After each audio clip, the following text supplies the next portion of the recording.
یہ hand practice وغیرہ یا ان چیزوں کی طرف نہ لڑکے کے لیے جانا جائز ہے، نہ لڑکیوں کے لیے جانا جائز ہے، یہ بالکل حرام ہے، اسلام میں اس کی بالکل اجازت نہیں ہے۔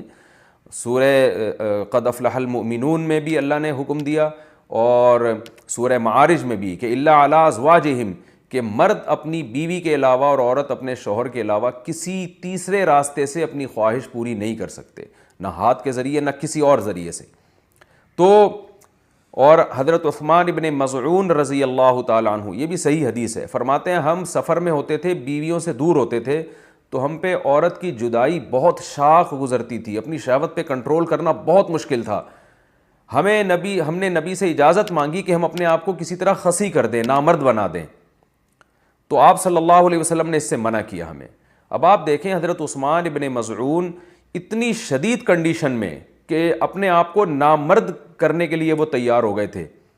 فرمایا، حدیث کے الفاظ ہیں لو اجازنا لاختصینا، اگر نبی ہمیں پرمیشن دے دیتے تو ہم اپنے آپ کو نامرد کر دیتے، یعنی ہمیشہ کے لیے نامرد ہو جاتے۔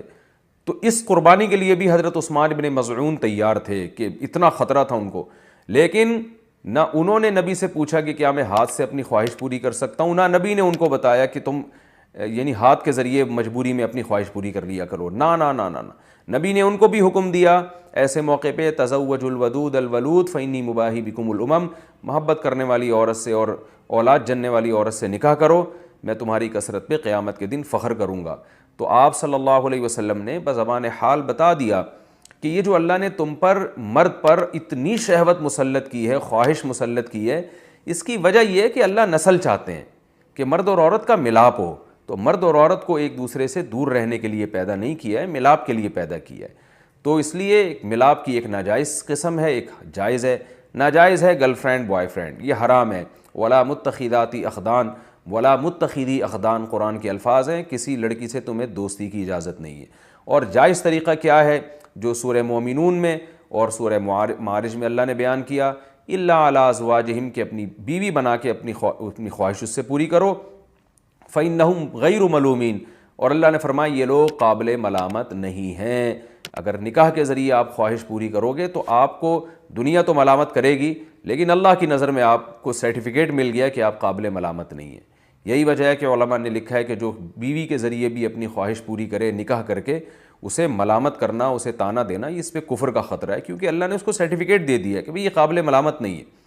تو اپنی جانوں پہ ہم سب کو رحم کرنا چاہیے۔ زنا معاشرے میں بہت تیزی سے پھیل رہا ہے، کو ایجوکیشن سسٹم نے تو ہمارے فیملی سسٹم کو تباہ و برباد کر دیا ہے۔ تو اللہ میاں نے جو اجازت دی ہے الا علی ازواجہم او ما ملکت ایمانہم، اور کیا فرمایا فمن ابتغى وراء ذلک، جو نکاح کے علاوہ، اللہ نے ذالکہ جو ہے نا اس میں اشارہ ہے، ہاتھ سے اشارے کے وقت یہ ذالکہ کا لفظ استعمال کیا جاتا ہے، گویا اللہ نکاح کی طرف نا بیوی کی طرف اشارہ کر کے کہہ رہے ہیں کہ اس کے علاوہ کوئی اور راستہ اگر تم نے اختیار کیا، یہ کیوں گویا ہاتھ سے اشارہ کیوں؟ پتہ چل جائے بس یہی حلال ہے، ہینڈ پریکٹس حلال نہیں ہے تمہارے لیے، اسی طرح کسی اور راستے سے اپنی خواہش پوری کرنا حلال نہیں ہے تمہارے لیے۔ تو اس لیے اللہ نے بتایا صرف یہ بیوی ہے، صرف یہ ہے، اس کے علاوہ کوئی بھی راستہ اختیار کرو گے فَأُولَئِكَ هُمُ الْعَادُونَ، یہ لوگ اللہ کی حدود کو توڑنے والے ہیں۔ تو یاد رکھیں کسی مفتی کے فتوے کی بیس پہ یا کسی اسکالر کے فتوے کی بیس پہ یہ اس کو جو ہینڈ پریکٹس ہے اس کو حلال کرنے کی اجازت نہیں ہے۔ قرآن میں اللہ نے بہت واضح فتویٰ دیا ہوا ہے اس بارے میں۔ تو اس لیے آج کل نوجوان بہت تیزی سے اس طرف جا رہے ہیں، تو بہت احتیاط کی ضرورت ہے اس میں۔